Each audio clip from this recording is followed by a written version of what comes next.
Ukraine रूस की जंग में समय जैसे जैसे आगे बढ़ रहा है, वैसे वैसे स्थिति भी बदल रही है। पहले अनुमान था कि यूक्रेन की जंग भी सीरिया की तरह ही अंतहीन हो जाएगी, लेकिन इस युद्ध की मौजूदा स्थिति बता रही है कि इस जंग में रूस और नेटो सीधे टकराएंगे। और आपको जानकर हैरानी होगी कि ये टकराव अब दिखने भी लगा है। बाल्टिक स्टेट रीजन में रूस ने सीधी तकरार का खुल्लम खुल्ला ऐलान भी कर दिया। अब कैसे हुआ वो ऐलान और बाल्टिक रीजन ही पुतिन ने क्यों चुना, देखिए इस वर्ल्ड एक्सक्लूसिव रिपोर्ट में। World panic control room, pentagon में हड़कंप मचा है।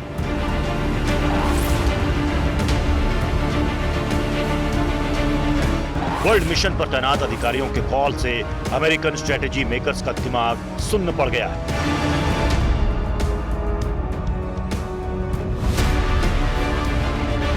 ठीक ऐसी ही हलचल इस समय व्हाइट हाउस में।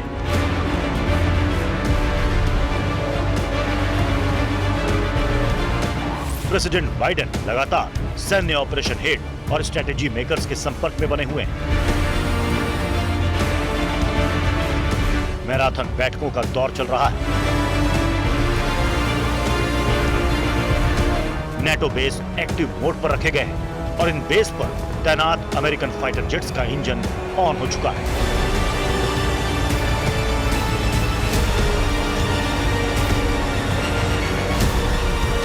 तो क्या रूस और अमेरिका की सीधी टक्कर शुरू हो चुकी है?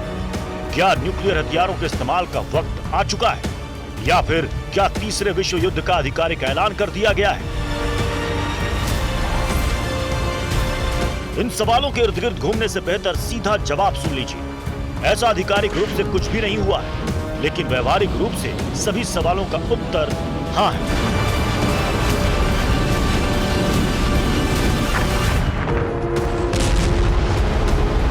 आपने बिल्कुल सही सुना, आधिकारिक ऐलान किए बिना ही विश्व युद्ध शुरू हो चुका है और दुनिया की बर्बादी का ऐलान भी कर दिया गया है। आखिर ये हुआ कैसे, इसे ध्यान से समझिए।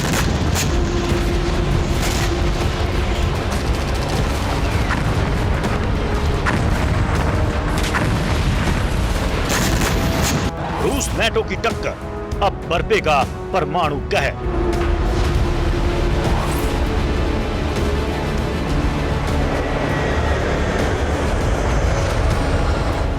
पेंटागन से लेकर व्हाइट हाउस की इस हलचल का कारण है रूस का नेटो के खिलाफ शुरू हुआ एक्शन।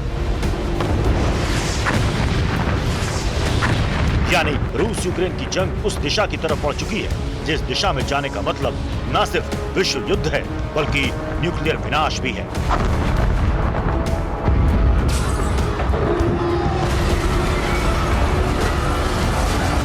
और इसी विनाश की आशंका के कारण अमेरिकन मिलिट्री ऑपरेशनल लीडर्स से दुनिया भर के मोर्चे मजबूत करने का आह्वान किया गया है।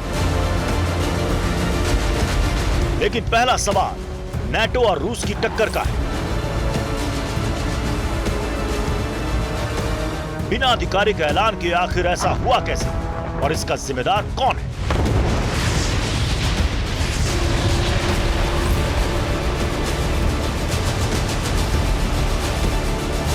वो कौन सा पक्ष है जिसने विश्व युद्ध की दिशा में कदम बढ़ाकर दुनिया के विनाश की कल्पना को साकार करने की कोशिश की? जवाब है रूस। वही रूस जिसे नेटो अलायंस मेंबर अमेरिका के नेतृत्व में कमजोर आंक रहे हैं। उसी रूस ने नेटो से सीधे टकराने का फैसला कर लिया है, जिसका सबूत है बाल्टिक रीजन में ताजा हलचल।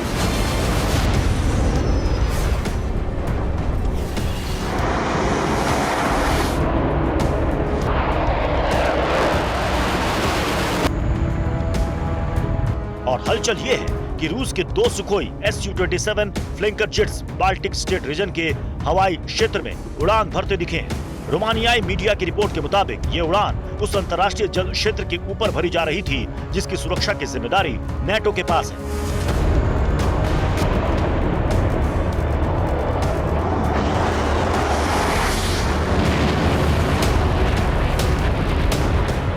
मतलब साफ है कि रूस का इरादा सिर्फ लिथुआनिया, लातविया और एस्टोनिया को धमकाने का नहीं था, बल्कि इरादा नेटो को टक्कर के लिए सीधी चुनौती देना। रूस के खिलाफ जंग छेड़ने के लिए उकसाना ताकि न्यूक्लियर जंग शुरू करने का रास्ता साफ हो जाए। हालांकि ऐसा हुआ नहीं, लेकिन रूस की तरफ सीमा उल्लंघन संबंधी कोई बयान भी जारी नहीं किया गया, जिसका मतलब है कि रूस आने वाले दिनों में भी ऐसा ही कुछ और भी करेगा।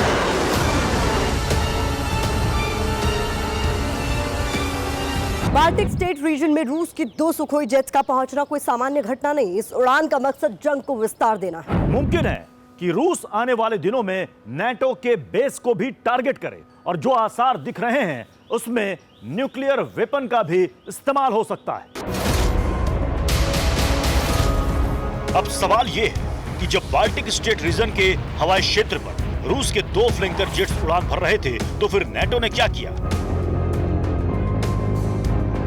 नाटो ने सीमा उल्लंघन के दौरान क्या एक्शन लिया और रूस पर इस एक्शन का प्रभाव क्या पड़ा? रोमानियाई मीडिया के मुताबिक बाल्टिक सागर के ऊपर 2 अज्ञात विमानों की उड़ान दर्ज हुई। नाटो बेस ने विमानों से पहचान बताने को कहा, लेकिन जवाब नहीं मिला। ये विमान सिविल एविएशन ट्रैफिक कंट्रोल के संपर्क में भी नहीं थे, इसलिए नाटो ने सामान्य प्रक्रिया के तहत F-16S को अज्ञात विमानों के पीछे लगाया और इन्हीं F-16S ने रूस के सुखोई Su-27 जेट्स की पहचान की। हालांकि रूसी जेट्स अंतर्राष्ट्रीय रेखा में पहुंच गए, जिसके बाद F-16S भी लिथुआनिया के हेडक्वार्टर बेस पर लैंड कर गए। यानी रूस ने सीधे सीधे नाटो को चुनौती दी। बावजूद इसके नाटो के एक्शन का दायरा सीमित ही रहा।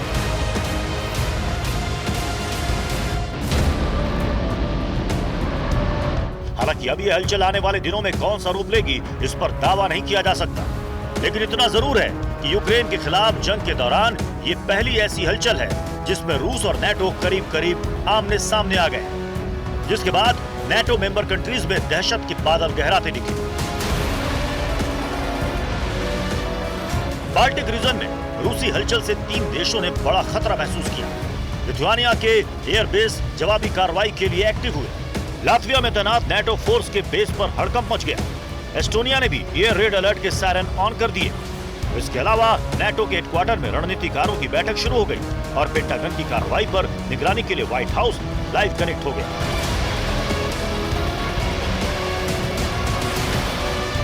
लेकिन बाल्टिक रीजन ही क्यों? रूस ने नाटो और अमेरिका पर एक्शन के लिए किसी और रीजन का चुनाव क्यों नहीं किया? क्या यूक्रेन पर जारी बारूदी बारिश का विस्तार आसान होगा इसलिए, या फिर वजह कुछ और है? दरअसल बाल्टिक रीजन में रूस की हलचल से नेटो हेडक्वार्टर में हड़कंप होना आम बात है। ठीक वैसे ही इसी रीजन के मेंबर्स कंट्रीज में दहशत भी आम है। सिर्फ इतना ही नहीं, रूस का बाल्टिक में हड़कंप मचाने का एक मकसद और है, और वो मकसद है नाटो में शामिल होने के लिए उतावले देशों को जंग का सीधा संदेश देना। रूस करीब करीब अपने मंसूबों में कामयाब ही रहा है, क्योंकि जो देश इस समय यूक्रेन के बहाने नाटो में शामिल होने के लिए उतावलापन दिखा रहे हैं या यूरोपीय यूनियन के करीब जा रहे हैं, उन देशों में दहशत फैल चुकी है। वहीं रूस ने नाटो को भी बता दिया कि रूस के घेराव की हर कोशिश नाकाम करने का मादा क्रेमलिन में है और अब तैयारी नाटो के खिलाफ जंग की शुरू भी हो चुकी है।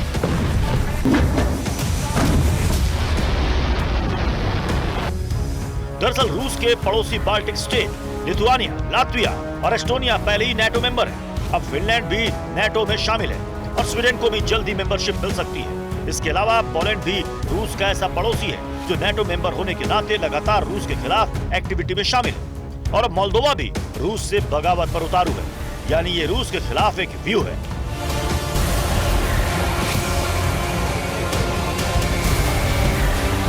और रूस ने इसी व्यू रचना को भेद कर बाल्टिक स्टेट रीजन में दाखिल होकर बता दिया कि जंग के लिहाज से तैयारी में नाटो रूस से काफी पीछे है। रूस विश्व विनाश वाले युद्ध के लिए पहले से तैयार है और इस विश्व युद्ध में नाटो और अमेरिका के अलायंस पार्टनर भी रूस के पक्ष में खड़े हो सकते हैं।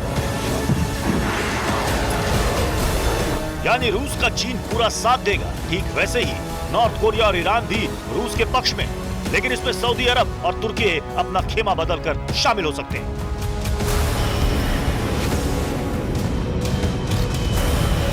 मतलब साफ है कि रूस के Su-27 की बाल्टिक स्टेट रीजन में उड़ान की घटना गलती नहीं थी, बल्कि जानबूझकर उठाया गया कदम था, जिसका पहला मकसद नाटो को चुनौती देना था। और अगर बारूदी कार्रवाई होती तो फिर मकसद सीधे जंग छेड़ना था। Bureau report, TV9 Bharatvarsh.